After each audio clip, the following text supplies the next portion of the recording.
What's up YouTube, I'm Vaughn and this is the Gear channel, and today we're testing to show you guys, is Frogs OTK really luck? And you know what, I want to get straight to the point. Look at our new drip. Oh my god, our sleeves, the thumbnail. Yes, we got first place at the Dueling Book Edison format tournament. If you haven't watched that match, definitely watch it. Now let's actually get serious. So we're going to show you exactly like our opening hand and also the draw that we did for first turn. So this is our first turn. We have a Fistwork Blaster, Gore, Spot of Avarice, Treeborn, Reckless Greed, and more Greed. Now let me tell you, when I say the deck relies on luck, this is what I mean. Look at this. We have 3 draw engines in a deck that has 9 draw engines. We are so reliant on specific cards that, like, look, Fistwork Blaster and Treeborn, horrible cards to like go with a hand like this. So it's like, it's not good. So we have to go and play around because we're missing too many cards and we don't want to be truly reliant, especially on those. So we draw into 2 salvages and Fistwork Blaster. Okay, so now we're going to have no choice but to pass. So at least if we could pass some turns, we're going to go with the Goras. Why not? So we're going to spell summon the Goras and then have a token. So now we could have something a little bit more threatening that could pass a few more turns. So then we draw into another salvage. Wow, it's almost like playing 3 of these is too much. But yeah, so we're going to go and switch our Goras into attack mode. We're going to swing and just start like attacking.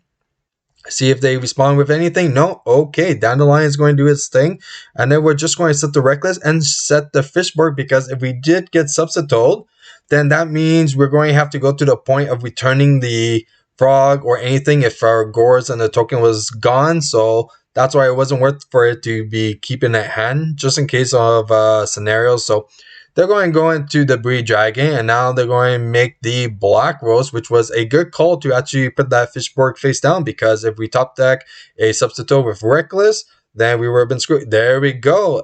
We're all set. A substitute, and the Fishborg is face down, so we don't have to waste resources, which is very nice.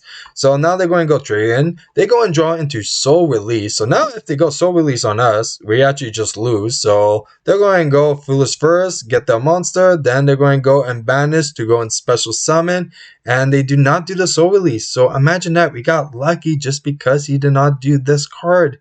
And this is what I mean, like the deck is so reliant on one thing, and the draw is like, it's just too much.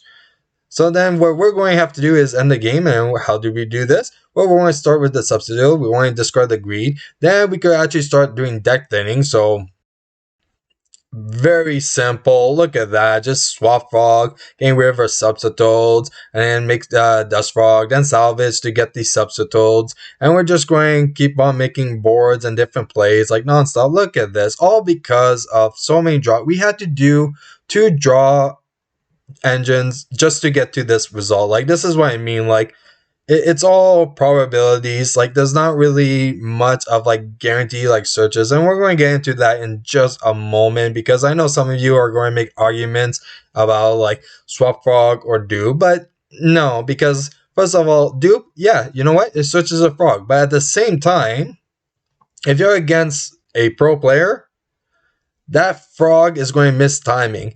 And what's swap frog? Like, cool, sends it to the graveyard for like build follow up, but then you're going to still need the salvage just for it to go. So it's very situational. No matter what, it's all about probability or situational cards. So it's not like consistent at all. And a lot of you guys are getting angry because I'm saying that it's luck based, but it really shows you that it is. Now, is there anything wrong with that?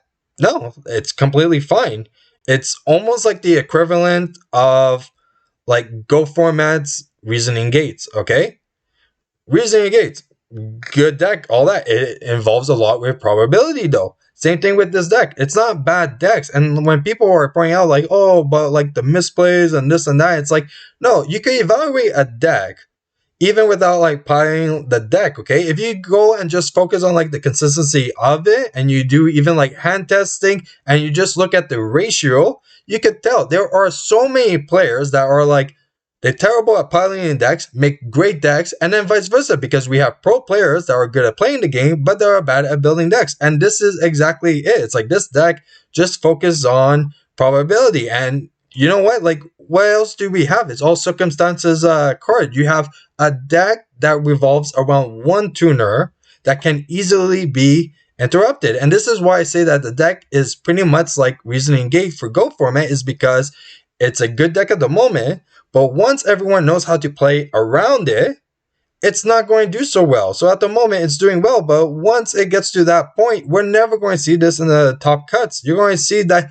this deck is going to start fading away, and people are going to play more like Hero Frogs or Frog Monarchs, because those are a lot more consistent compared to Frog OTKs, and that is a fact. If you guys disagree, that is completely fine, but you can't say that this deck isn't luck oriented like at all, because it clearly is. Till next time, I'm Vaughn, and this was the Gear Channel.